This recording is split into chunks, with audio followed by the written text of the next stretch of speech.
como não permitir que o treinamento seja uma máquina lamentável de destruição da criatividade em função da necessidade tática, que foi o que você falou.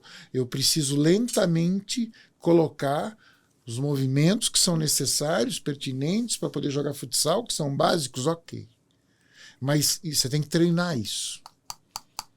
E o treinamento ele não pode destruir a criatividade, entendeu? Porque às vezes o treinamento ele se torna, para as meninas, e você vai ter que identificar isso, suecas, o treinamento se torna chato.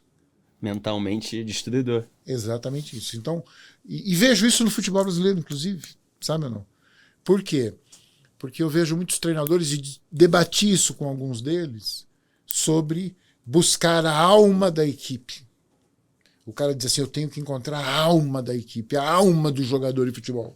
Certo? Mas ele não vai buscar a alma do porquê ele está treinando aquilo. Ele não faz questão de buscar a alma do porquê. Então os treinamentos eles ficam repetitivos, ou o contrário, o cara faz questão de falar, eu não repito treino, porque a quantidade de treinamento que eu tenho é uma coisa...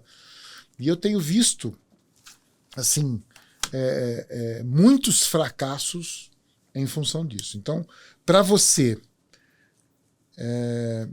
treinar uma equipe feminina, uma seleção feminina, como é que você vê não infundir o medo de se equivocar, entende ou não? Como que elas vão receber informação sem sentir o medo de se equivocar no movimento ou na maneira como ela resolve o problema de forma espontânea dentro do jogo ou do treinamento, é claro. Bom, até eu lembrei de um episódio aqui que eu notei muita tensão na primeira conversa que eu tive com elas. Talvez é aquela coisa, né, PC? Às vezes os jogadores, eles têm um respeito por um ex-jogador. Esse respeito inicial dá um pouco de... Te olhando muito como o que tu deixou como atleta. Exatamente. Então ele te dá um colchão aí, um tempinho para te organizar um pouco e poder cometer uns erros, né? Eu penso assim. Mas a partir daí, o ex-jogador, no momento treinador, tem que mostrar trabalho. Senão vira motivo de risada no grupo, né? Então, se tratando de uma estrutura profissional, né, BC?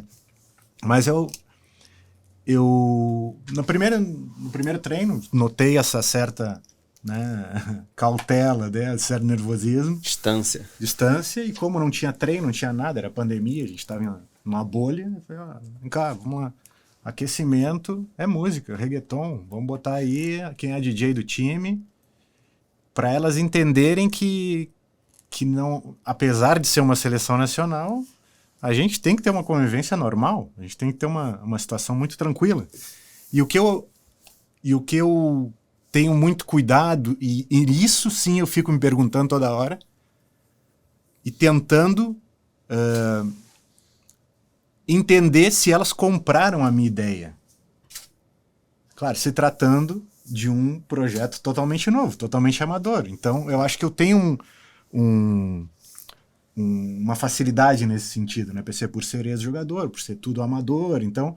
Mas a minha preocupação é que elas comprem a ideia e que essa ideia, elas vejam que elas estão evoluindo. Elas saibam por que elas estão fazendo aquilo ali. Essa foi a minha preocupação e eu sempre vou bater nessa tecla. Em respeito aos treinos,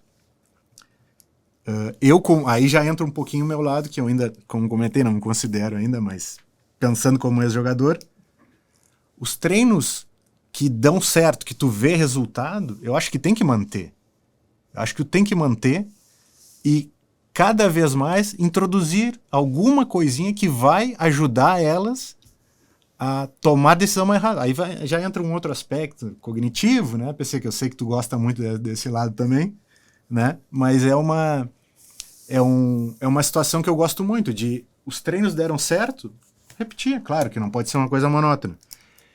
E uma coisa que eu tenho muito claro também, eu converso muito com o segundo treinador e até a própria preparadora física, que não entende absolutamente nada de futsal, mas eu tento introduzir cada vez mais ela para dar opinião. Eu acho que o treinador também tem que ter humildade. Porque não adianta, né? Tu monta um treino, acha que vai dar certo, que acha que vai funcionar assim, que os tempos vão ser corretos, que fisicamente vai dar tudo certo, que ele vai atingir o teu objetivo. Mas daqui a pouco o jogador está num mau dia, ou as coisas não dão certo. O treinador acho que tem que ter humildade de, no momento, mudar o exercício.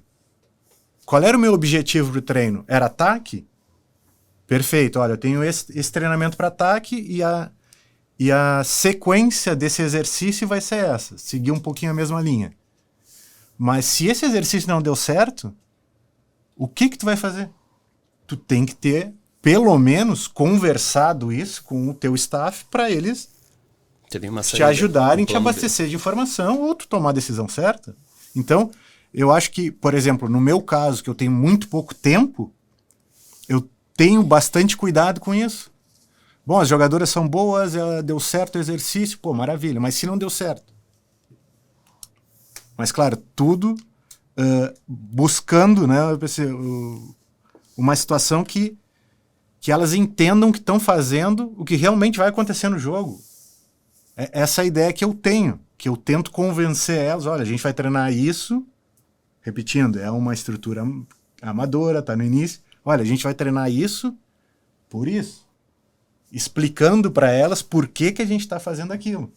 Então, nesse processo inicial, veremos aí os resultados, mas a sensação que eu tenho é que elas estão comprando a ideia, que eu acho que isso é importante, né, dentro de um ambiente.